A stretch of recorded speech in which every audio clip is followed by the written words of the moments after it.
everybody, welcome back to my channel. Yes, today is Thursday, and it's okay looking day. Good game, be great, whatever you do, but let's start with greeting. Hello, my name is Daniel. I'll be your host here. Guy in the chair. He said it! And for today, we're going to hear the Croaker Jerker's thoughts on the Oscars that just passed. So, enjoy.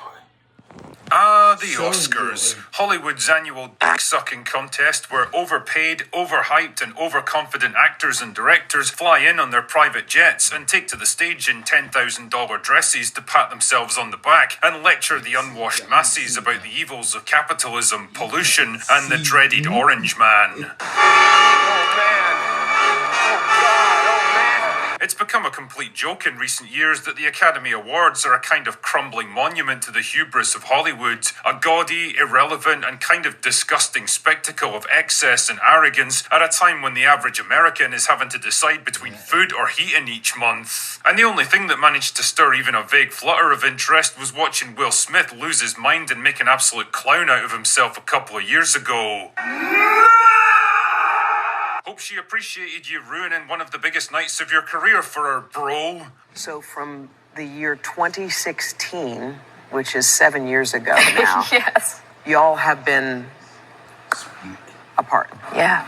Anyway, I digress. The Oscars might be a spent force in terms of the wider public perception, but it is still a useful barometer for the current state of the industry. Because make no mistake, the movies that get nominated and eventually bag the trophy are carefully chosen to reflect what Hollywood values at that particular time. The speeches and the monologues and the little comedy bits that they decide to drop in give away little hints about how the industry views itself. And let's be honest, it hasn't exactly been a bumper year for Hollywood, which is still trying to recover from a disastrous period of strikes and high-profile flops, the implosion of the lucrative superhero genre, a growing backlash against the message, an increasing public awareness of the corruption and generally shitty behavior inside the industry. Not to mention the prospect of a divisive election year and the dreaded Orange Man return into the White House. Were they going to come out swinging, or were they going to cower in a corner and retreat to their happy place while the rest of the world has its brutal way with them? Well, there was definitely some weird moments that left me scratching my head last night, like having John Cena walk out on stage butt naked to present an awards. Jesus, it's like some weird hazing ritual from an Ivy League university, except this is one fraternity that no sane person would want to join. Also, I think I speak for every straight man on the planet when I say that Sydney Sweeney absolutely should have done that bit instead.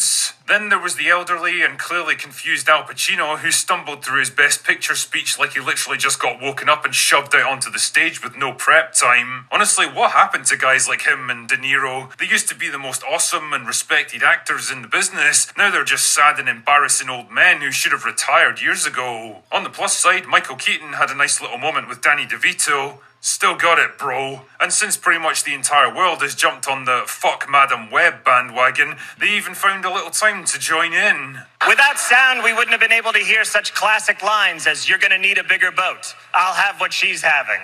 And he was in the Amazon with my mother when she was researching spiders just before she died. Because when even the stars of the film are taking the piss out of it, I think you can assume it's safe for everyone else to do so too. Also, there was a decent little musical number from Ryan Gosling, which I think was Hollywood's way of finally accepting the fact that Ken was the real star of Barbie, despite the movie's attempts to put him down in every possible way. Anyway, enough about that shite. Let's talk about the winners and losers here. The three big hitters this year were Oppenheimer, Killers of the Flower Moon, and for some fucking reason, Barbie. Son of a...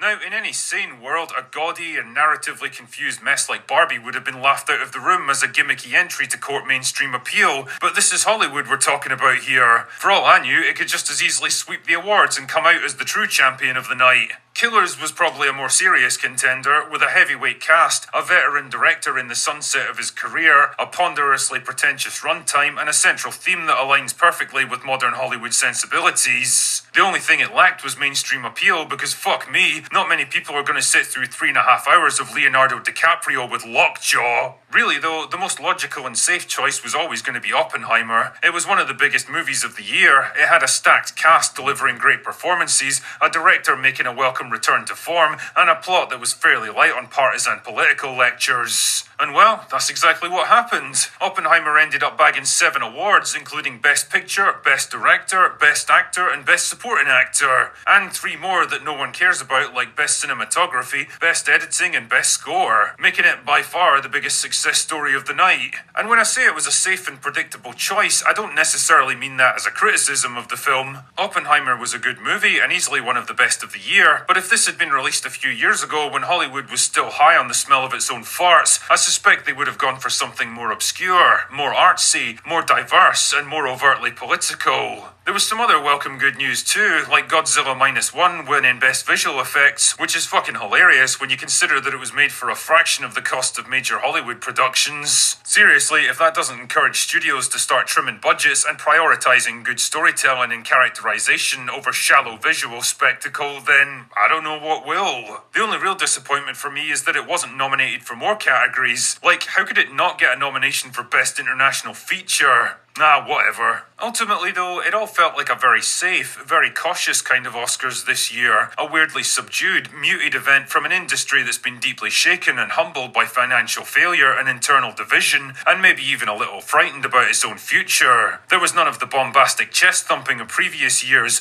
none of the strident political pandering that used to go along with every single acceptance speech and award presentation, none of the flamboyant excesses that turned regular people away in droves. Even Jimmy Kimmel's monologues were dry, tame, and predictable, like he was terrified of offending anyone. Like, you know if you've really fucked something up at work and pissed off your boss, and you know he's looking for an excuse to fire you, so really you just want to keep your head down and avoid any kind of attention for a while? Well, that's what this entire evening felt like. And you know what? I'm fine with all of that. Because quite simply, Hollywood deserved to be humbled. They deserve to be brought down a peg or two and made to realise that audiences just aren't buying what they've been selling recently, no matter how hard they try to shove it down our throats or guilt trip us into watching it. And maybe this really is the first outward sign that things are changing in the industry, that they've finally seen the way the winds are blowing and set themselves a new course. Maybe not because they want to change, but because they've been forced to in the face of absolute collapse. But fuck it, a win's a win at the end of the day, and with a little luck, this might just be the first of many. Either way, the drinker shall be watching them very carefully over the next couple of years to see that they make good on their promises.